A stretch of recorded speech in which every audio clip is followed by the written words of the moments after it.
Bonjour et bienvenue sur la chaîne Le Culte du Dé. Alors aujourd'hui on va continuer notre voyage dans le monde du jeu The Others, donc le jeu Cool Mini or Not Guillotine Games Studio Magbay, qui est sorti en caisse il y a à peu près 1 an et demi et que nous venons de recevoir en France. Donc troisième vidéo, aujourd'hui je vais vous parler des boîtes d'équipe. Donc on voit ici, je vous montre les boîtes qui sont très très belles. Qui sont vraiment avec de superbes illustrations. Donc je vais vous montrer aujourd'hui ce que nous allons trouver dans ces boîtes. Des héros, des acolytes, des tuiles. Demain je vous ferai une vidéo sur la grosse boîte d'Apocalypse, avec des monstres énormes. Ensuite, je vais prendre un peu de repos. La semaine prochaine, je vous ferai, je pense, une vidéo sur les règles. Et nous verrons bien ensuite pour une vidéo de partie. Voilà. Donc voilà le programme. Alors, vous avez ici par exemple l'Omega Team. Ça, c'est la boîte qui contient toutes les exclusivités du Kickstarter. Je vous ferai en dernier. On va commencer avec la Delta Team. Delta Team, on voit ici la boîte. Et je vais vous montrer le contenu. Alors, dans toutes les boîtes, on retrouve 3D de héros. Voilà, je vous ai déjà montré dans la boîte, dans l'unboxing de la boîte de base. On retrouve une douzaine de cartes d'équipement qui sont différents, qui vont en général avec les héros d'ailleurs. On retrouve 2 familles d'acolytes. Donc par exemple dans cette boîte, nous avons les... Alors je vais commencer par celui-là. Nous avons les cuisiniers. Ça représente un peu, donc on a les pompiers, on a le clergé, etc. C'est les différents corps de métier, puisqu'on est dans une ville. Donc là on a les cuisiniers, on a un cuisinier chinois, qui a 3 bras et une tentacule bien positionnée. Il y a un petit peu d'humour dans les acolytes. Un serveur avec des petits bras qui tiennent son tablier, ça c'est assez marrant je trouve. Et puis une main déformée, il a une moustache, donc là on voit pas très bien mais il a vraiment une moustache. Et une serveuse sur des patins à roulettes. Donc je vous ai montré déjà, vous voyez les figurines sont toujours très bien réalisées. Autre famille d'acolytes, le showbiz. C'est la famille que moi j'aime le moins parce que je la trouve un petit peu... je vois pas trop ce qu'il y a de thématique là-dedans, quoi. Donc ça va être une chanteuse, très tentaculaire. Je vais l'approcher un peu de la lumière. Voilà. Donc je sais pas, un chanteur. C'est un petit peu nimble cette famille-là, mais bon. Les figurines sont chouettes. Et un dernier personnage, hop là, voilà. Qui a une espèce de tentacule qui lui sort du visage. Ensuite, alors évidemment, avec les acolytes arrive la petite plaquette que je vous avais montré déjà. Donc chaque famille a un pouvoir spécial, une capacité spéciale. Donc ça, c'est les cuisiniers. Et là, nous avons, donc, vous voyez, les musiciens corrompus. Bon, ok. Ah oui, ça pourrait être une espèce de saxophone. Ouais, je sais pas. C'est un peu bizarre. Et ensuite, évidemment, pour chaque héros, nous avons sa plaquette. Alors, je vais vous faire ça assez rapidement, parce que sinon je ne pourrais pas tout vous montrer. Donc là, nous avons Manuela. Manuela avec son arbalète. En soutien-gorge, c'est plus sympa pour combattre le mal. On est plus à l'aise de ces mouvements. Alors, Shooter, donc ça c'est sa classe. Julia, qui a un gros flingue. Les figurines sont vraiment bien, quoi. Regardez les détails de l'arme. Je sais pas si on voit bien.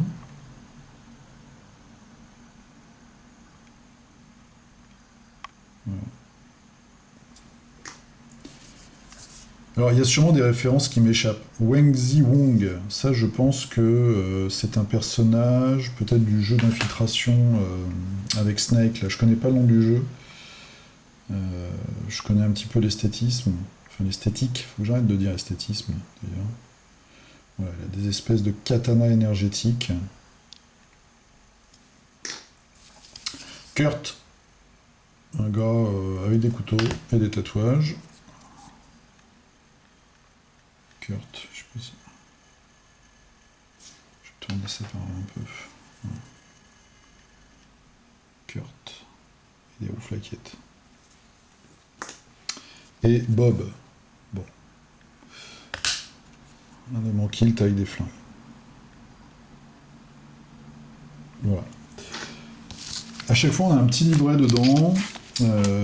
C'est tout simplement les missions que nous avons déjà dans la boîte de base, mais qui utilisent les tuiles qu'on va retrouver dans la boîte. Donc il y a une nouvelle disposition de tuiles. Donc là, par exemple, on a un parc, je vous les montre très très vite. Une bibliothèque. Une salle, salle de réception avec des armures antiques. Donc vous voyez toujours les icônes qui vont nous permettre de savoir un peu. Et puis ça, c'est les points les nids d'apparition des monstres.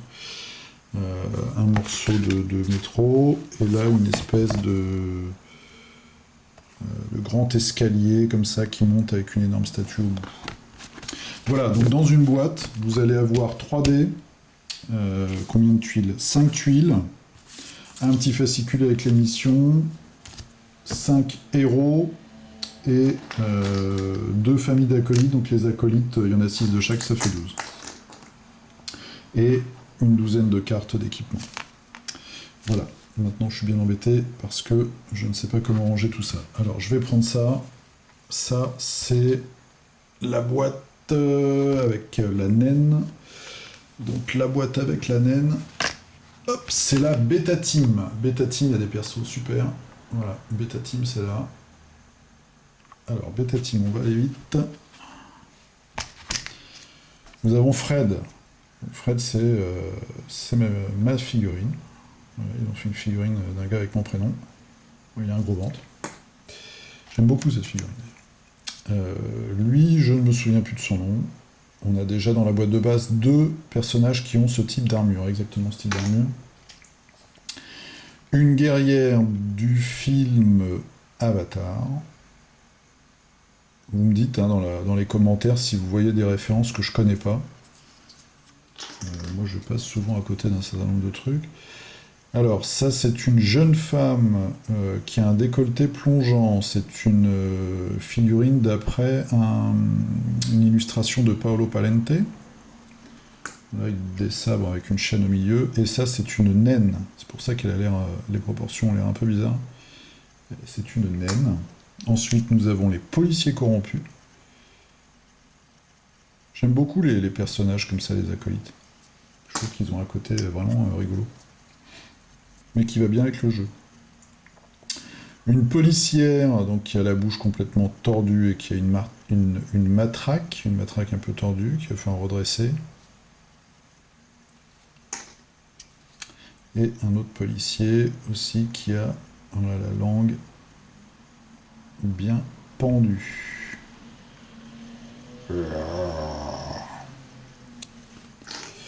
Les pompiers. Les pompiers ne sont plus ce qu'ils étaient. Fini les parties fines dans les casernes. Voilà. Avec un masque ici, il y a toujours moult tentacules. Et un dernier avec une hache, je vais assez vite. Hein. Donc on a tout le matériel, tuiles comme ceci, voilà, les tuiles des personnages, donc Will. Alors, je vous montre vite fait, ça c'était la fille, comment elle s'appelle? Elle, voilà. Freder, c'est quand même bizarre comme nom. Les tuiles, rapidement, un port peut-être avec des ballots. Un bâtiment détruit, une salle une machinerie souterraine. Là, il y a vraiment un thème assez glauque, hein, encore plus que d'habitude. Une voie ferrée, et ça, qu'est-ce que c'est? Je n'en sais strictement rien. C'est visiblement un enfant qui achète quelque chose. Est-ce qu'on voit là le détail? Ce sont des clés.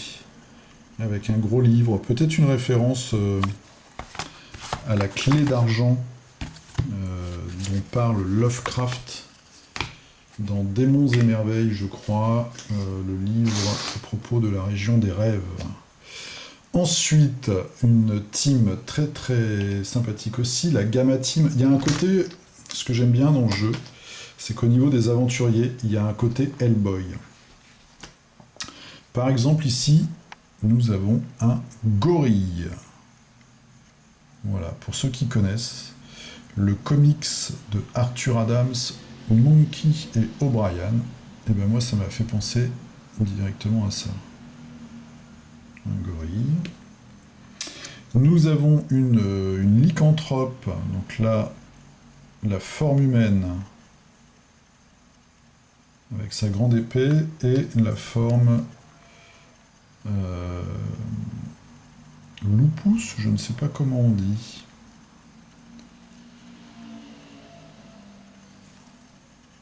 Alors évidemment, comme le plastique est très très clair, alors c'est bizarre parce que là le plastique est très clair, mais on voit vraiment bien les détails. Là vous les voyez moins parce que j'ai une lumière franche, mais vous voyez les interrogations qu'on a eues par exemple avec Conan. Le plastique, bah, c'est un peu la même chose, c'est-à-dire que là c'est une différence de pigment, mais même si le plastique est clair, on voit quand même très bien les détails. Donc là on a un gars avec des bras robotiques. On a une fille, un peu un psyker en fait, qui s'envole à moitié.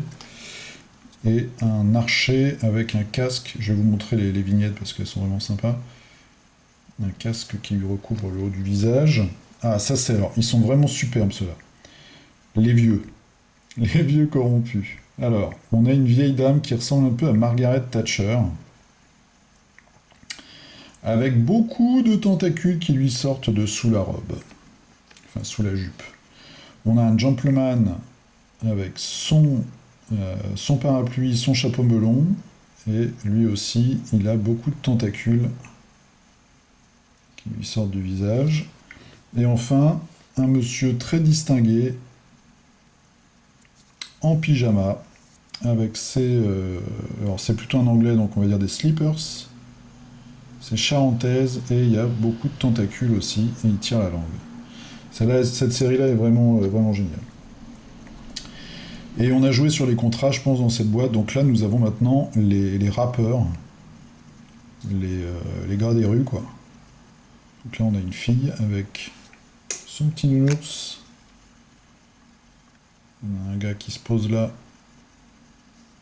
avec deux grosses griffes qui lui sortent du dos. Et puis, bah... il y a des moustaches aussi, tiens, c'est bizarre. Ou une lèvre supérieure gonflée, je sais pas. Bah c'est celui-là. Ouais. Voilà. Et les diplomates. Bon, les diplomates, le gars il est en pyjama. Quoi. Les illustrations, hein, elles sont vraiment géniales. Donc ça c'est la fille qui se transforme. L'espèce de psyker là. Une magicienne. Ouais, donc ils ont tous leur petite habilité. La forme canine de la lycanthrope. Eagle. Voilà, donc ça c'est l'archer. Ça, on voit un casque comme ça, qui est avec un viseur à l'intérieur. Doc. Le gros gorille. J'aime bien les couleurs qu'ils ont choisies. Et Kinu. Avec ses bras métalliques. Les tuiles, hop, je vous passe vite fait. Donc toujours le même concept, pas à l'échelle, ça c'est le cimetière, qui représente un endroit dans la ville, avec les icônes. Moi ça me dérange pas cette histoire de tuiles en fait. Puisque c'est pas du tout, c'est un jeu abstrait entre guillemets, c'est pas un jeu, c'est un jeu de gestion. C'est un jeu de placement et de gestion... gestion de menaces, il y a un côté très calculatoire. Donc le fait qu'il y ait une espèce d'abstraction comme ça, moi ça me dérange pas.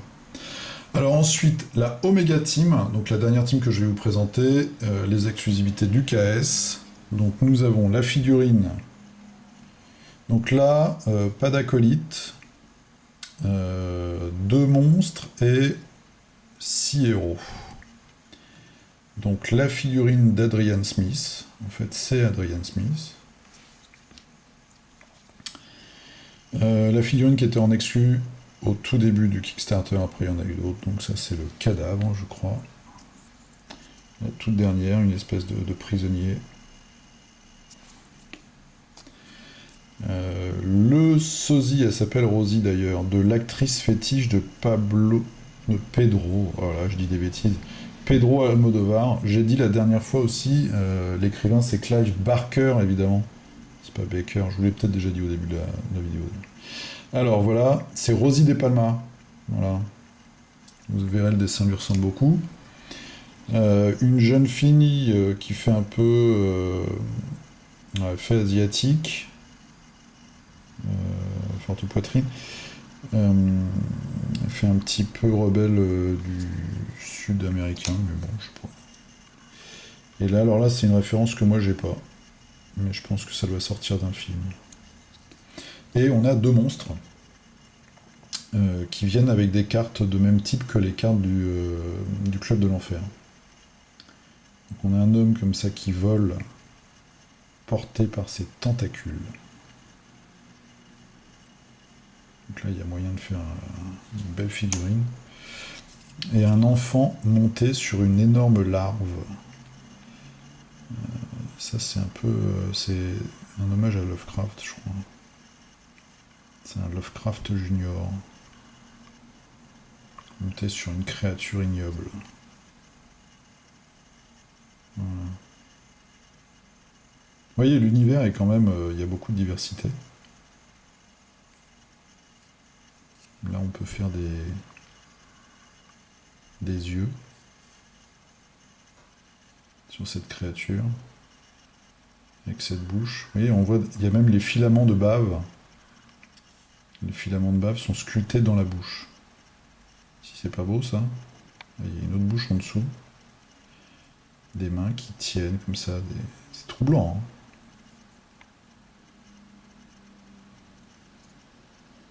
Je prends un malin plaisir à vous montrer les détails de ces figurines. Je deviens un pervers. Alors, donc là, les héros, Baldur, Adrian. Vous voyez, c'est lui, c'est son portrait tout craché. Rosario, vous voyez, donc c'est vraiment, elle a son nez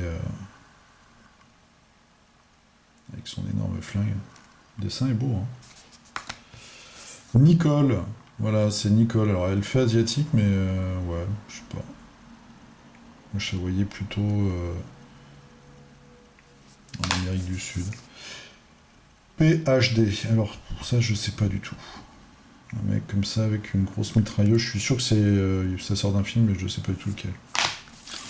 Et Calavera, un gars tatoué de partout avec 2 sabres. Quelques tuiles, un centre commercial, un amphithéâtre désert, une salle de serveur, je pense, salle serveur, hop, un club de sport avec un cours de judo au milieu, et puis des gens qui courent, un casino, et enfin une banque avec un coffre-fort. Voilà, donc c'est ce que vous aurez dans les boîtes d'équipe. Donc vous voyez ce côté vraiment...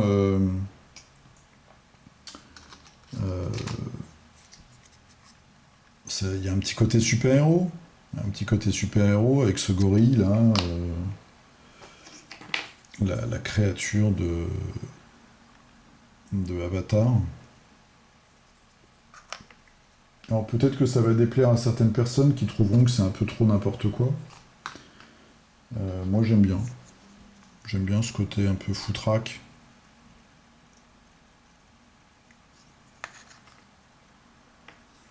Donc là c'est pareil, vous allez sur Board Game Geek, il y a une galerie de figurines peintes. Vous pouvez voir tous les détails. Voilà, voilà. Mais écoutez, je vous dis à la prochaine. À la prochaine, je vais vous faire, donc demain soir, je vous ferai la boîte Apocalypse. Je vais essayer de vous montrer juste vite fait.